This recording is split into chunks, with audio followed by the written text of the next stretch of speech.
Good morning students. Economics teacher பேசுகிறேன். Class பார்க்கலாமா? எப்படி போய்ட்டுருக்கு? நல்லா போதில்ல? ஓகே. எல்லா டெஸ்ட் நல்லா எழுதி அனுப்புங்க. பேப்பர் கொண்டு வந்து கொடுத்தீங்கன்னு தெரியல, இன்றைக்கி தான் பார்க்கணும். கொஞ்சம் கொடுக்காதவங்க கொண்டு வந்து கொடுத்துருங்கப்பா, லேட் ஆகிட்டுருக்கு. சரி, நேற்று அப்படியே கன்டினியூ பண்ணலாம். ப்ரொடக்ஷன் க்ளஸ்டர்ஸ், அதாவது உற்பத்தி தொகுதி அப்படின்னு சொல்லக்கூடியது. சும்மா பார்த்து வச்சுக்காங்க இந்த மேப் இதெல்லாம். அதில் அதாவது எந்தெந்த பொருள் எங்கெங்கே உற்பத்தி ஆகுது அப்படிங்கிற மாதிரி மாநில வரியாக போட்டு வச்சுருக்காங்க, வேறு ஒன்றும் இல்லை. ப்ரொடக்ஷன் கிளஸ்டர்னு சொல்லக்கூடியது எந்தெந்த இதில் இருக்குது அப்படிங்கிற மாதிரி. அதாவது நம்ம மாவட்டங்கள் இருக்குது இல்லையா, மாநிலம்னு சொன்னேன். மாவட்டங்கள் ரீதியாக தமிழ்நாட்டில் எத்தனை மாவட்டம் இருக்குது, அந்த மாவட்டம் ஒவ்வொன்றுக்கும் ஒவ்வொரு சிறப்பு இருக்குதுங்கிற மாதிரி சொல்கிறாங்களே. இப்போ சேலம்னு எடுத்தோன்னு சொல்லிடலாம், மாங்கனி நகர் அப்படின்னு சொல்கிறாங்க இல்லையா. அதாவது ஸ்டீல் பிளான்ட் சொன்னாலும் சேலம் தான் இல்லையா. ஸோ தருமபுரி சேர்ந்தது தான் மாங்கனி நகரங்கிறது ஒன்றா இருந்தபோது வந்தது. இது மாதிரி ஒவ்வொன்றுக்கும் இருக்குது இல்லையா. இப்போ திருப்பத்தூர் எடுத்தால் சாண்டல் சிட்டின்னு சொல்கிறாங்க. இது மாதிரி ஒவ்வொன்றுக்கும் இருக்குது.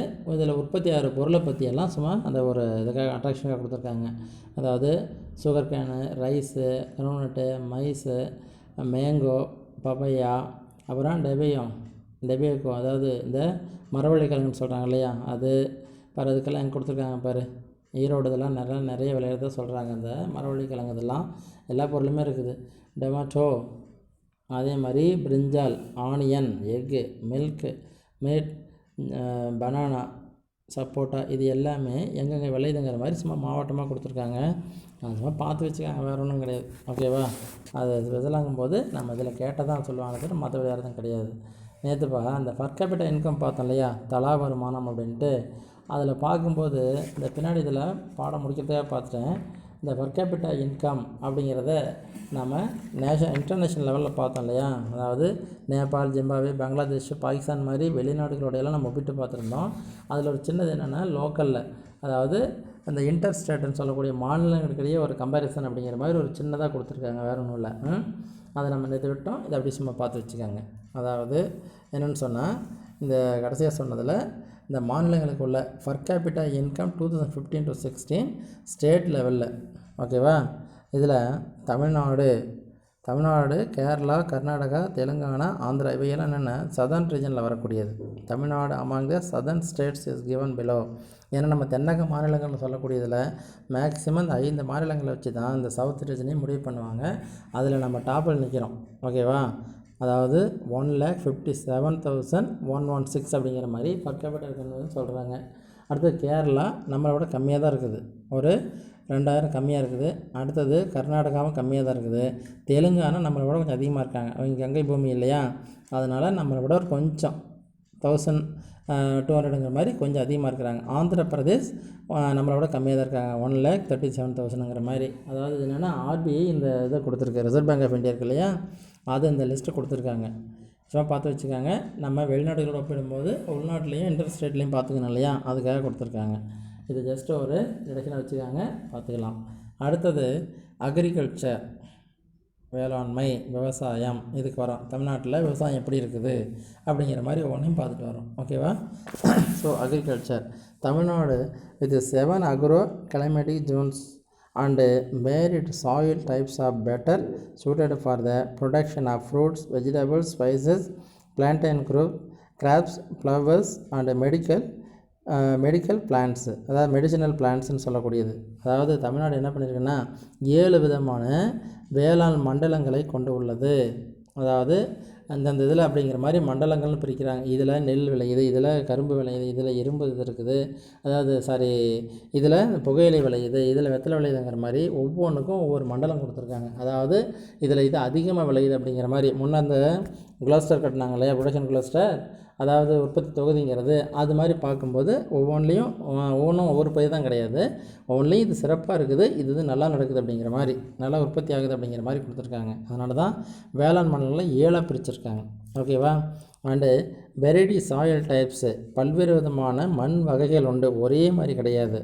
இந்த ஒரு பக்கம் பார்த்தா களிமண்ணில் இருக்கும், இன்னொரு பக்கம் கரிசல் மண்ணாக இருக்கும், இன்னொரு பக்கம் பார்த்தா செம்மண்ணாக இருக்கும், இன்னொரு பக்கம் பார்த்தா ஒவ்வொரு மண்ணாகவே இருக்கும். அது மேட்டு நிலங்கள், மேட்டு பயிர்களை கூட போட முடியாத மாதிரி வீணாக பண்ணுறாங்க, அந்த மாதிரி இருக்கும். ஸோ இது மாதிரி பல்வேறு விதமான மண்கள் உண்டு. இது பாட்டனி இதிலெல்லாம் போய் பார்த்தோமா, பல்வேறு விதமான மண் ஒவ்வொன்றிலையும் என்னென்ன விளையுங்கிறது தெளிவாக தெரியும். நம்ம ஓரளவுக்கு அப்ராக்சிமேட்டாக பார்க்கலாம். ஓகேவா?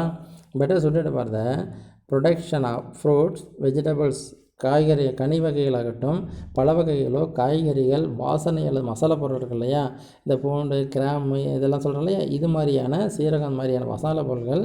அதே மாதிரி பிளான்டேன் கிராப்ஸ்ன்னு சொல்லக்கூடிய தோட்டக்கலை பயிர்கள் அப்படிங்கிறது, ஃப்ளவர்ஸ் மலர்கள் அண்டு மெடிசனல் பிளான்ட்ஸு தாவர வித்துக்கள், தாவர பயிர்கள் அப்படின்னு சொல்லக்கூடியது.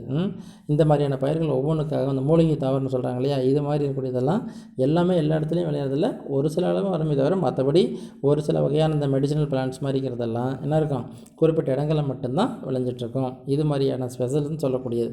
நம்ம ஊர்லேயே சொல்லி வச்சுருக்காங்க இல்லையா, பாட்டுங்கள்லேயே சொல்லியிருக்காங்க இல்லையா, அரிசிக்கு ஒரு இடம், மாம்பழத்துக்கு ஒரு இடம் அப்படிங்கிற மாதிரி இது மாதிரி நம்ம பல்வேறு விதமான மண் அமைப்புகளை தமிழ்நாடு கொண்டு உள்ளது. அதனால தான் சார் எங்கள் ஊர் பக்கம்லாம் கரும்பு சூப்பராக விளையும் சார். ஆனால் என் ஃப்ரெண்டோட ஊர் பக்கம் கரும்புக்கும் அதுக்கும் சம்மந்தமே கிடையாது சார். அவங்க பக்கமெல்லாம் இந்த கிழங்கு வகையெல்லாம் நல்லா போயிட்டுருக்கும் சார். எங்கள் ஊர் பக்கமெல்லாம் போடவே முடியாது, தண்ணி நிறைய இருக்கிறதுனால அழுகி போயிடும் சொல்கிறாங்க இல்லையா. ஸோ இது மாதிரியான பல்வேறு விதமான நில வகை மண் வகைகள் உண்டு. அதனால் 7 மண்டலங்களாக நம்மளது வேளாண் மண்டலங்களை பிரிச்சிருக்காங்க. The state is the largest producer of loose flowers. உதிரி பூக்கள்னு சொல்லக்கூடியது வந்துகிட்டே இருக்கும் இல்லையா. இந்த உதிரி பூக்கள், the state is the largest producer of loose flowers and the third largest producer of fruits. மிகப்பெரிய அளவிலான உதிரி பூக்களை உற்பத்தி செய்வதில் நம்ம தமிழ் மாநிலம் மிகவும் உன்னதமான இடத்தில் உள்ளது. அதே மாதிரி third largest producer of fruits, பழங்கள் உற்பத்தி பண்ணுறதுலையும் நம்ம என்ன இருக்கிறோம், மிகப்பெரிய அளவில் 3வது இடத்துல இருக்கிறோம். அதாவது உதிரி பூக்கள் நம்ம பெரிய இடத்துல இருக்கிறோம், ஆனால் பல வகைகளில் பார்க்கும்போது 3வது இடத்துல இருக்கிறோம். அதுக்கு முன்னாடி இருக்கிறவங்க கேரளா இதெல்லாம் இருக்காங்க இல்லையா. ஸோ அடுத்தது, Tamil Nadu has historically been an agricultural state. அதாவது தமிழ்நாடு ஒரு வேளாண்மையிலேயே என்ன இருக்குது, ஒரு வரலாற்று முக்கியத்துவம் வாய்ந்த ஒன்றாகும். இதுக்கு வேளாண்மைக்குன்னு வரும்போது, விவசாயத்துக்குன்னு வரும்போது வரலாற்று ரீதியான ஒரு மிகப்பெரிய கதையே தமிழ்நாட்டுக்கு உண்டு. அட் ப்ரெசண்ட், இப்போ நிகழ்காலத்தில் Tamil Nadu is the India second biggest producer of rice, next only to West Bengal. மேற்கு வங்கத்துக்கு அடுத்ததாக தமிழ்நாடு தான் அரிசி உற்பத்தியில், நெல் உற்பத்தியில் மிக முக்கியமானதாக 2வது இடத்தில் உள்ளது. ஃபஸ்ட்டு பிளேஸு மேற்கு வங்கத்துக்கு, வெஸ்ட் பெங்காலுக்கு. The state is one of the major producers of turmeric. மஞ்சள் உற்பத்தியில் தமிழ்நாடுனாவே என்ன அர்த்தம், மஞ்சளுக்கு பேர் போனது, மஞ்சள் மகிமைன்னு சொல்கிறாங்க இல்லையா. மஞ்சளுக்கு மிக முக்கியமான உற்பத்தி நடந்துட்டுருக்கிறது தமிழ்நாட்டில் தான் நடந்துகிட்ருக்குது. மேஜர் ப்ரொடியூசர், முக்கியமான தயாரிப்பு மஞ்சள் நம்மளது. It is also the leading producer of, இதில் இன்னமும் என்ன இருக்குது, அதோட கம்பு, கார்ன், கிரவுண்ட்நட்டு. கம்புன்னு சொல்லக்கூடியது, கார்ன் உங்களுக்கே தெரியும், சோளம் இல்லையா. அதே கிரவுண்ட்நட்டு, வேர்க்கடலை, ஆயில் சீட்ஸ், எண்ணெய் வித்துக்கள் மற்றும் சுகர் கேன், கரும்பு போன்றவைகள் எல்லாம் மிகச்சிறப்பான இடத்தை தமிழ்நாடு கொண்டு உள்ளது. நம்ம கரும்புக்கும் சர்க்கரைக்கெல்லாம் மிகப்பெரிய ஆஃபர் வெளிநாடு வரைக்கும் இருக்குது இல்லையா. It ranks first in production of plantain crops. உணவு தோட்டக்கலை பயிர்கள் உற்பத்தியில் ஃபஸ்ட்டு பிளேஸில் நம்மளது இருக்குது. தோட்டக்கலை பயிர்கள், பனானா அண்டு கோகனட்டு, தேங்காய் உற்பத்தி ஆகட்டும், வாழைப்பழமாகட்டும், தோட்டப்பயிர்களாகட்டும், தோட்டக்கலை பயிர்கள் எல்லாம் இருக்குது, ஃபஸ்ட்டு பிளேஸில் இருக்கிறோம். செகண்டில் ரப்பர் அண்டு கேசவ்நட்டு, அதாவது ரப்பர் இருக்கு இல்லையா, அதுவும் கேசவ்நட், முந்திரி போன்றவைகளில் 2வது இடத்துலையும் நம்ம இருக்கிறோம். தேர்டு என் பெப்பர், மிளகு அண்டு 4th சுகர் கேன், 4வதுல கரும்பு உற்பத்தியில் 4வது இடத்துல நாம் இருக்கின்றோம். இந்த வகையில் மிகப்பெரிய ஒரு வளமான பூமி நம்மளுக்கு.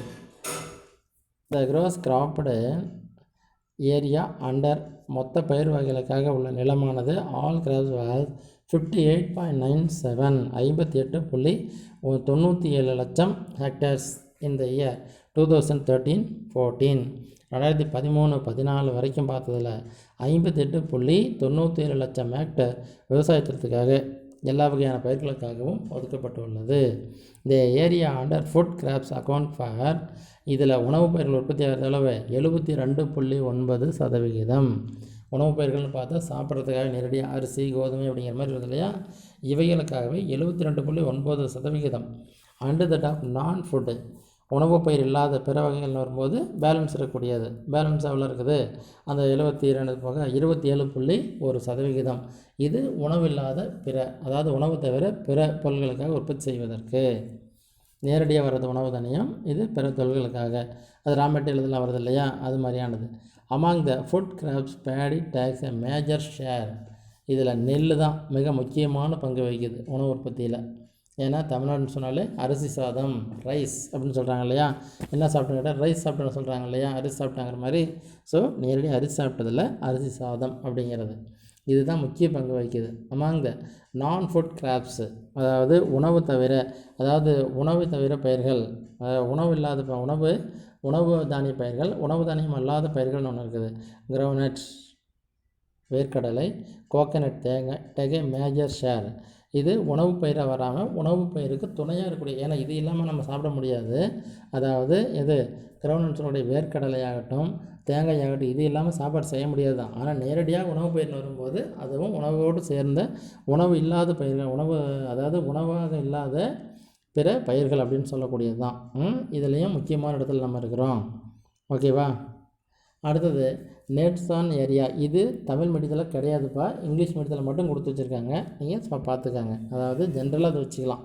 Nets on area has been gradually declining. மொத்த உற்பத்தி நிலத்தின் அளவு குறைந்து கொண்டே வருகிறது. ஒரு காலத்தில் சொல்லப்பட்டது இல்லையா, எவ்வளோ சொல்லியிருக்காங்க, 58.97% சொன்னாங்க இல்லையா, நிலம் உற்பத்திக்காக பயன்படுதுன்னு சொன்னாங்க, வேளாண் உற்பத்திக்காகன்னு. அது கொஞ்சம் கொஞ்சமாக குறைஞ்சிக்கிட்டே வருது இப்போ.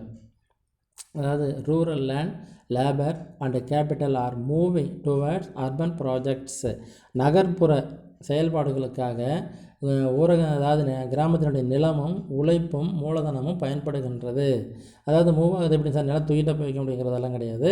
அதாவது கிராமத்தில் இருக்கக்கூடிய விவசாய நிலங்கள் என்ன இருக்குது, இப்போ தொழிற்சாலைகள் கட்டுவதற்காகவும் வேறு விதமான நடவடிக்கைகளுக்காக, அதாவது தொழிற்சாலைகளுக்கு மெயினாக பயன்படுது, வியாபார நிறுவனங்களுக்காகவும் ரியல் எஸ்டேட்டுக்காகவும் இது மாதிரிலாம் நகர்ப்புற செயல்பாடுகளுக்காக பயன்பட தொடங்குகின்றது. நகரங்களில் குடிங்களுக்கு குடோன் போடுறதுக்காக ஸ்டோரேஜ் பண்ணுறதுக்காகலாம் விவசாய நிலங்களை எல்லாம் பயன்படுத்திக்கிறாங்க.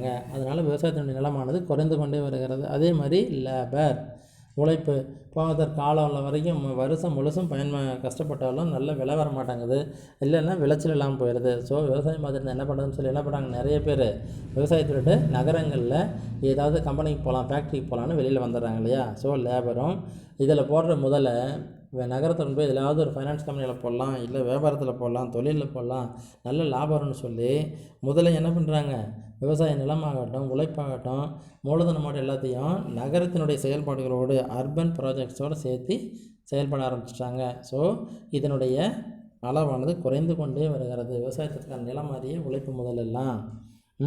ஆஸ் அ ரிசல்ட் இதன் விளைவு என்னாச்சு, வில்லேஜஸ் ஆர் எம்டிஆர்சி வில்லேஜெல்லாம் கொஞ்சம் கொஞ்சமாக கிராமம்லாம் காலி ஆகிட்டே இருக்குது. கிராமத்தில் ஆளுங்களே கிடையாதுங்கிற மாதிரி, வயசானவங்க இந்த மாதிரிங்கிறவங்க மட்டும்தான் கிராமத்தில் இருந்துகிட்ருக்காங்க. சும்மா ஒரு இதை அப்படியே நிலத்தை பார்த்துக்கணுங்கிறதே இருந்துகிட்ருக்குறாங்க. வேறு ஒன்றும் எல்லாம் வயசு உள்ளவங்க குழந்தைங்கள்லாம் கூட்டிகிட்டு டவுனுக்கு வந்து எல்லாம் மெட்ரிகுலேஷன்லேயும் இதெல்லாம் ஸ்கூல்லையும் சேர்த்துட்டு ஏதோ ஒரு வேலைக்கு போய்ட்டுருக்கலாங்கிற மாதிரி வாழ்ந்துட்டுருக்காங்க இல்லையா. அண்டு சிட்டிஸ் என்னாச்சு, ஒரு பக்கம் வில்லேஜஸ் ஆர் எம்டிடு கிராமங்கள் காலி ஆகிட்டுருக்கு, and cities are over crowd நகரம் ஆகிட்டுருக்க அளவுக்கு அதிகமான நெருக்கத்தை சந்தித்து கொண்டிருக்கிறது. அண்டு கான்ஜிஸ்டேட்டடு அடர்த்தி நெருக்கம் அதிகமாகிடுச்சு. தாறு மரம் எங்கே பார்த்தாலும், ஒரு காலம் மாதிரிலாம் அப்பாவோ தாத்தாவெல்லாம் சொல்லுவாங்க, அப்போலாம் ரொம்ப ஃப்ரீயாக இருக்கிற ரோடெல்லாம். இப்போ என்னாச்சு, எக்கச்சக்கமான வண்டிங்க வருது, 2 வீலரும் 4 வீலரும் எக்கச்சக்கமாக வந்துட்டுருக்குது. க்ரௌட் ஆகிடுச்சின்னு சொல்கிறாங்களே, எல்லாம் கிராமத்துலேருந்து எல்லாம் வந்து சேர்ந்துக்கிட்டாங்க. அதனால் கிராமம் காலி ஆகிடுச்சு, நகரம் எக்கச்சக்கமான க்ரௌட் ஆகிடுச்சு. இதனால் என்னாச்சு, லீடிங் டு ஸ்பேடிலி அன்பேலன்ஸ்டு பக்லிங், அதாவது வெளியில் அட்மாஸ்பியரையே கெட்டு போகிற அளவுக்கு பொல்யூஷன் வருது இல்லையா. எங்கே பார்த்தாலும் land pollution, noise pollution, water pollution, air பொல்யூஷன்லாம் இருக்குங்கிறாங்க இல்லையா. இந்த மாதிரி பொல்யூஷன் உருவாகிறது எல்லாம் க்ரௌட் ஆனதுனால சரியான முறையில் சுகாதார வசதிகளை செய்ய முடியல. அதனால் வான்வெளியிலேயே மிகப்பெரிய மாற்றங்களை விட ஓசோன் லேயர் பாதிக்கப்படுற அளவுக்கு போயிட்டுருக்கு இல்லையா. இதை பற்றி ஒரு பாடமே அடுத்த வருஷம் படிக்க போகிறோம். இப்போ இதை மட்டும் பார்க்கலாம். இது தமிழ் மீடியத்தில் கிடையாது, இங்கிலீஷ் மீடியத்தில் இருக்குது. இதில் ஒன்றும் பெரியது கிடையாது, கேட்டால் நம்ம எழுதிக்கலாம் அதோட விளைவு என்னன்னு. ஓகேவா, இது எதுவும் சம்மந்தம் இல்லை. ஓகேவா, அதாவது நிலத்தின் அளவு குறைஞ்சிக்கிட்டே வருதுங்கிறத சொல்கிறதுக்காக சொல்லியிருக்காங்க. அடுத்தது ஃபுட் கிரைனு உணவு உற்பத்தி. Rice production dominates among food grains production with 79.49. அதாவது உணவு உற்பத்தின்னு வரும்போது எடுத்தவன் எனக்கு தமிழ்நாட்டில் ரைஸ் தான், அரிசி உற்பத்தி தான் 79.49 லட்சம் டன்னு. 2014-15 2014-15 கிட்டத்தட்ட 80 லட்சம் டன் என்ன பண்ணியிருக்காங்க, ரைஸ் தான் உற்பத்தி ஆகிருக்கு. ஃபாலோடு பை அதை தொடர்ந்து மைல்ஸ் சிறு தானியங்கள்னு சொல்கிறாங்க இல்லையா, அது 40.79 lakhs டன்ஸு 40.79 டன்னு உற்பத்தி ஆகிருக்கு. ஸோ ரைஸ் தான் ஃபஸ்ட் பிளேஸு, கிட்டத்தட்ட 80 lakh டன்ஸு. அடுத்தது சிறுதானியங்கள் மைல்ஸ்ன்னு சொல்லக்கூடியது. There is significant jump in pulses production from. இதில் குறிப்பிட முடியாது என்ன, ஒரு முக்கியமான தாவுகின்றது இது பல்சஸ் பருப்பு வகைகள் ப்ரொடக்ஷன் 3.59 lakhs டன்னாக இருந்தது. இப்போ 2011-12 2011-12 3.59 லட்சம் டன்னாக இருந்தது பருப்பு வகை. அது என்னவாக இருக்குது, 7.67 லட்சம் 7.67 lakhs tons in 2014-15. Just 3 or 4 இயர்ஸுக்குள்ளே இந்த கேப் வந்திருக்குது. 3.59 இருக்கிறது எங்கே, 7.67 வருது, கிட்டத்தட்ட 4% அதிகமாக இருக்குது. 4000 டன் 4 லட்சம் டன் அளவுக்கு அதிகமான உற்பத்தி நடந்திருக்குது. ஏன்னா அந்த அளவுக்கு மக்கள் நீடடாக இருக்காங்க, வாங்கிட்டுருக்காங்க அப்படின்னு அர்த்தம். There may be changes in the statistics. இந்த புள்ளி விவரங்கள் மாறவும் வாய்ப்புகள் உண்டு. And updation is unfavourable. கிடைக்கக்கூடிய புள்ளி விவரங்கள் முழுமையாக இல்லை என்றால் மாற்றங்கள் வரவும் வாய்ப்புகள் உண்டு அப்படின்னு சொல்கிறாங்க. இதுலேயே தமிழ் மீடியத்தில் இன்னொன்று கொடுத்துருக்காங்க.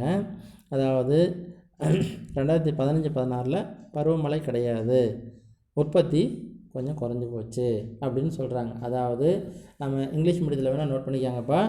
இதாவது தேர் மேபி சேஞ்சஸ் இந்த ஸ்டாட்டிஸ்டிக்ஸ் இருக்கு இல்லையா, ஹேண்ட்ஸ் அப்டேஷன் இஸ் அன்அவைலபிள். அதோட இங்கிலீஷ் மீடியத்தில் கொஞ்சம் நோட் பண்ணிக்காங்க. இந்த இடத்துல 2015-16 ஃபெயில்டு த ரெயின்ஃபால்.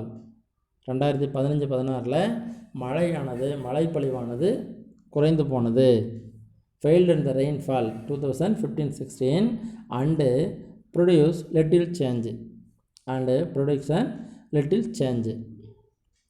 ஓகேவா, அதாவது உற்பத்தி குறைஞ்சி போச்சு, சிறிதளவு குறைஞ்சது. 2015-16 2015-16 failed the rainfall and production little change. ஓகேவா, உற்பத்தி குறைஞ்சி போச்சுன்னு சொல்கிறாங்க. இதை நீங்கள் சேர்த்துக்கலாம். அடுத்து production position of Tamil Nadu and India. அதாவது உற்பத்தி நிலை தமிழ்நாடு மற்றும் இந்தியாவில் எப்படி இருக்குது அப்படிங்கிறத நம்ம பார்க்கலாம். The government of Tamil Nadu lays emphasis on agriculture production and productivity. The government of Tamil Nadu இருக்கு இல்லையா, lays emphasis on agriculture production and productivity. வேளாண் உற்பத்திக்கும் உற்பத்தி திறனுக்கும் தமிழ்நாடு அரசு மிக முக்கியமான பங்கினை முக்கியத்துவம் வழங்குகின்றது. நல்லபடியாக உற்பத்தி நடக்கணும், உற்பத்தி திறனும் அதிகமாகணும், லேபர்ஸுக்கெல்லாம் நல்லா ட்ரைனிங் கொடுக்கணும், நிறைய ஹெல்ப்பெல்லாம் பண்ணுங்கிற மாதிரி உற்பத்தி திறன் அதிகமாகணும். இதன் விளைவாக as a result Tamil Nadu tops and productivity in food graphs as well as non-food crops among the states in India. So இதன் விளைவு என்னாச்சு, உற்பத்திக்கும் உற்பத்தி திறனுக்கும் அதான் முக்கியம். எப்படி உற்பத்தி பண்ணணும், ஏன்னா இந்த க்ரீன் ரெவல்யூஷன்லாம் வந்தது இல்லையா, பசுமை புரட்சியெல்லாம், அப்படிங்கும்போது என்ன உற்பத்தி நடந்துட்டு தான் இருந்தது. ஆனால் டெக்னிக்ஸை பயன்படுத்தி நல்ல ஒரு எபிலிட்டியை செய்யும்போது என்னாகும், ஸ்கில் பயன்படுத்தும் போது உற்பத்தி அதிகமாகுது இல்லையா, இதுதான் ப்ரொடக்டிவிட்டிங்கிறது. ஆஸ் எ ரிசல்ட் இதன் விளைவு என்னாச்சு, தமிழ்நாடு ப்ரொடக்டிவிட்டியில் மிகப்பெரிய லெவலுக்கு போய் சேர்ந்துச்சு.